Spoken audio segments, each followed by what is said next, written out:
Soy Enrique Chávez y este día se conmemora el Día Internacional del Agua. Nosotros hemos preparado un reportaje especial sobre este tema, así que acompáñenos.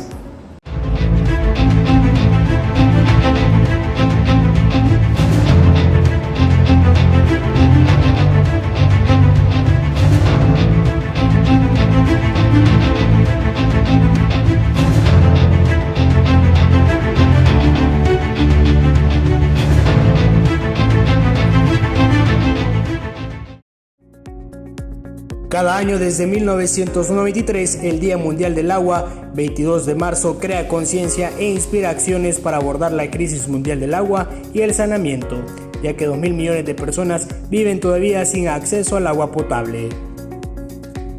Se trata de una celebración coordinada por ONU Agua y cuyo tema anual está alineado con el lanzamiento del Informe Mundial de la ONU sobre el estado de los recursos hídricos.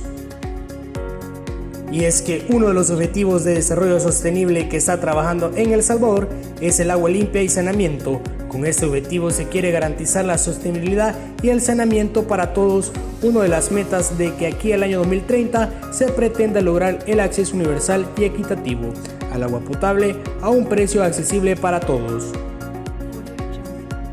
Nosotros quisimos entrevistar a un especialista en el área de ecología, al licenciado Luis González, director de Incidencia Unidad Ecológica Salvadoreña, UNES, donde nos mencionó los objetivos para el cuidado del agua.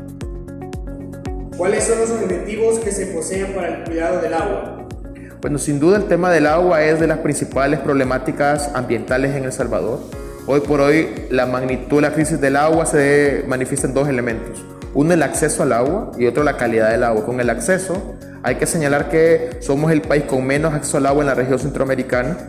Parte tiene que ver con que hemos alterado el ciclo del agua, somos el país más deforestado de Centroamérica.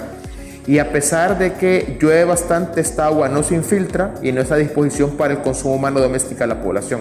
Se puede decir de manera tajante de que el derecho humano al agua no se garantiza en El Salvador. Es decir, esa cantidad de 100 litros diarios por persona no lo tiene toda la población, esos 15 metros cúbicos por familia no se tienen. Eso hace de que la calidad de vida de la población se pierda o sea más precaria. Y por tanto hay una urgencia de que el Estado se garantiza esa parte del derecho. Por otro lado, el tema de calidad, hay que señalarlo, tenemos una pésima calidad de agua. Según el Ministerio de Medio Ambiente, su informe de calidad de agua 2019 y 2020, todos los cuerpos superficiales de agua tienen algún nivel de contaminación, heces fecales, metales pesados, agrotóxicos, cuerpos orgánicos en descomposición. Y hirviendo el agua, clorando el agua, continúa contaminada. Entonces es necesario utilizar otro tipo de métodos para potabilizar el agua y también garantizar esta parte del derecho, que es la calidad. También en ese sentido, en el tema de accesibilidad, el agua en El Salvador es cara. No toda la población puede acceder a agua de calidad y en cantidad suficiente, por lo que indica el PNUD que tendría que ser lo justo, un 3% del ingreso familiar. Hay mucha población que paga mucho más, un 10%, un 15% de los ingresos para poder acceder al agua. Ese tipo de elementos manifiestan esta crisis. Hay otros más, todo lo que es la destrucción de las cuencas. Hay que recordar de que el agua no nace del chorro, nace de los ecosistemas, y deforestando, degradando los ecosistemas, pues cada vez tenemos menos agua y se agravan los elementos que ya he mencionado. Esa realidad tendría que enfrentarse o modificarse de cara a garantizar agua a la población y mejorar su calidad de vida.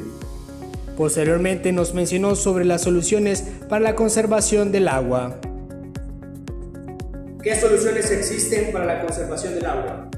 Bueno, hay diversas soluciones. Algo básico es empezar a restaurar los ecosistemas. En ese sentido, creo que es importante mencionar el cumplimiento de la ley. Sin duda nos hace falta legislación para proteger el tema ambiental, pero ya tenemos legislación existente, ley forestal, ley de riego y aveniamiento, una ley general de recursos hídricos, tenemos una ley de áreas naturales protegidas, pero parte del problema es que las leyes no se cumplen y no tenemos una institucionalidad fuerte, un Estado que monitoree y dé seguimiento al cumplimiento de la ley para que, por ejemplo, los bosques de galería, esos bosques que tienen que proteger a los cuerpos superficiales de agua hacia un lado, hacia otro, pues se respeten. Entonces, sin duda hace falta política pública encaminada a esto, pero también que la que ya tenemos se cumpla. Ese es un primer elemento. Un segundo elemento es que la población cobre conciencia. Por ejemplo, en el tema de residuos. Es decir, los plásticos de un solo uso que van a parar el ecosistema y que cuando llueve son arrastrados y llegan al río Lempa, llegan a los lagos, las lagunas, ocurriendo hechos como el de Potonico, es decir, toda una zona del cuerpo del lago de Suchitlán, un lago artificial, lleno de plástico y de residuos. Esto se puede evitar con sensibilización, que la población y también las empresas hagan una adecuada disposición final de los residuos, reciclando, reparando, reutilizando y haciendo una disposición final adecuada a un relleno sanitario y que no quede en la calle, que no quede en el ecosistema. También en esto tienen una fuerte responsabilidad las empresas para evitar generar residuos que no puedan ser reparados, reutilizados, reciclados. Por ejemplo, cuando hacen envases que tienen aluminio, cartón, papel, plástico y que es bien difícil separar o reutilizar. Entonces, sin duda, esas son medidas que se pueden ir implementando de cara a proteger y conservar nuestros bienes hídricos. Luego quisimos conocer algunas soluciones para combatir la escasez del agua.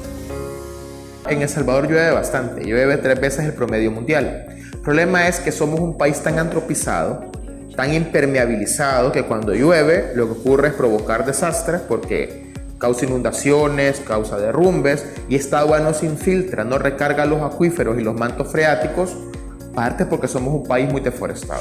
Entonces, de las primeras acciones es empezar a restaurar o reforestar y reforestar los ecosistemas, que no es lo mismo. Entonces, por ejemplo, identificar cuáles son los árboles nativos en cada territorio, cómo se puede hacer un monitoreo de suelos, de agua, de biodiversidad para saber qué ha cambiado en el territorio para que los árboles no se regeneren de forma natural, si ha habido un cambio de pH en el suelo, si lo que ocurre es de que el cambio climático ha hecho que la temperatura ha aumentado de tal manera de que en cierto territorio los árboles que estaban ahí de manera nativa ya no se ven de igual manera, o como ocurre con el manglar, que el manglar se está secando a nivel nacional por la pérdida de equilibrio entre agua dulce y salada, y ocurre de que la industria cañera, por ejemplo, utiliza demasiada agua dulce y eso hace de que el manglar no se regenere. Ese tipo de análisis son cosas que deberían hacerse y que hoy con una ley general de recursos hídricos que tiene muchos errores, pero que las pocas cosas buenas que tiene no se están desarrollando, deberían de implementarse, como la Autoridad Salvadoreña del Agua, en todo lo que tiene que ver con la protección de cuencas, con la sensibilización, la educación en el sistema de información hídrico, en la planificación hídrica a nivel nacional, retome estos elementos para garantizar que haya más agua para las futuras generaciones. Y es que uno de los objetivos primordiales para la ONU es tener agua limpia y sostenible para todos. Asimismo, continuando con la entrevista con el licenciado Luis, nos respondió la pregunta que si El Salvador cuenta con los suficientes recursos para la purificación del agua en los ríos y lagos contaminados. ¿Cree que el país cuenta con recursos para la purificación de los lagos o ríos contaminados para su uso? Excelente pregunta. Yo creo de que hay formas para poder potabilizar el agua por muy contaminada que esté, o la mayoría del agua contaminada, pero la tecnología no la tenemos acá.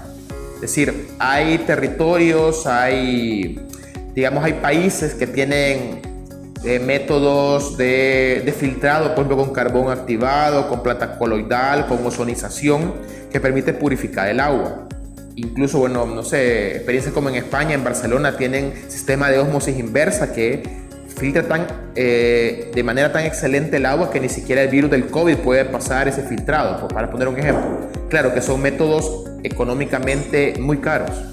Entonces, acá en El Salvador lo que se desarrolla es hervir y clorar el agua.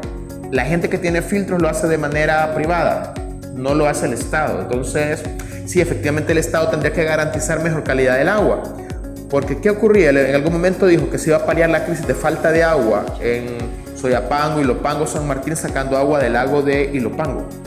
Ya está determinado por el Ministerio de Medio Ambiente que el agua del lago de Ilopango no es apta para consumo humano. Entonces tenía que utilizarse un método de potabilización muy fuerte que en el país no existía. Entonces tienen que traerlo. Entonces ahí un poco la pregunta es cómo adecuamos los usos del agua a lo que más compete. Porque ocurre de que tenemos el agua de mejor calidad, más barata para lavar carros, y el agua de peor calidad y más cara para el consumo humano doméstico. Entonces tendríamos que hacer esos análisis para que haya una distribución del agua partiendo del uso, que no se desperdicie agua de buena calidad para regar caña de azúcar, por ejemplo. Es parte de los análisis que se tienen que hacer en la implementación adecuada de una ley general de recursos hídricos. Y recuerda, el agua es vida y el agua limpia significa salud. Y como ustedes saben la importancia del agua y nosotros quisimos recordárselos en este reportaje. Para RD Click TV, Jafet Chávez.